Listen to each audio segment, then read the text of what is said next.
Howdy guys, Bookie Laura here, and happy end of September! September's been a tough month for me. I went back to work after a nice long summer holiday and work has been really intense, but I'm pleased to say that I did get some reading done, so here is my wrap up.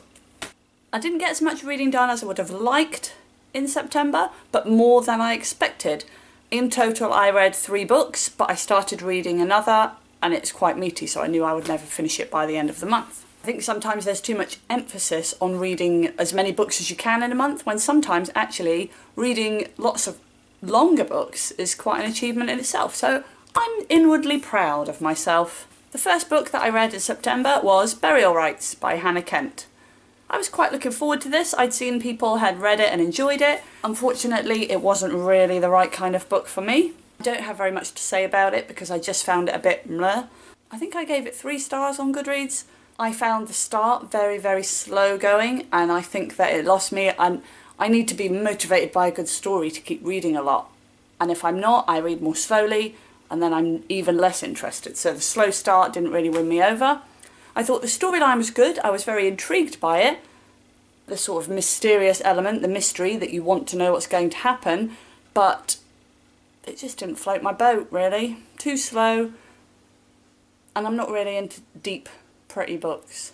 The second book which I read this month was one that I knew I would fly through, and that was Harry Potter and the Cursed Child. I have done a separate review of this book, so I'll leave a link below, and if you want to check it out you can and see my in-depth thoughts. But basically, in a nutshell, I really enjoyed it. I thought it was a good story and I was intrigued by it and wanted to carry on reading, but I found it was a bit too over the top with the nostalgia sometimes, and it felt very forced, whereas I would have liked it to this nostalgia feel to be more subtle, and I wish it was a novel.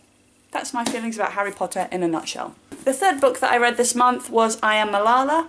I read this as part of the Feminist Orchestra Book Club, which I will also leave a link to, and I've done a full review, which I will also leave a link to. Basically, again, I found this to be quite slow going at times, a bit too deep on the history and the politics, when actually I was more interested in the human elements and I want hearing her story. So, although it was a good read, I wish that there was more about the human elements and less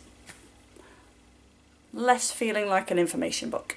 Now, I have started a 4th book this month, and although I haven't finished it, I am going to mention it because it is a whopper, and that is The Bone Clocks by David Mitchell.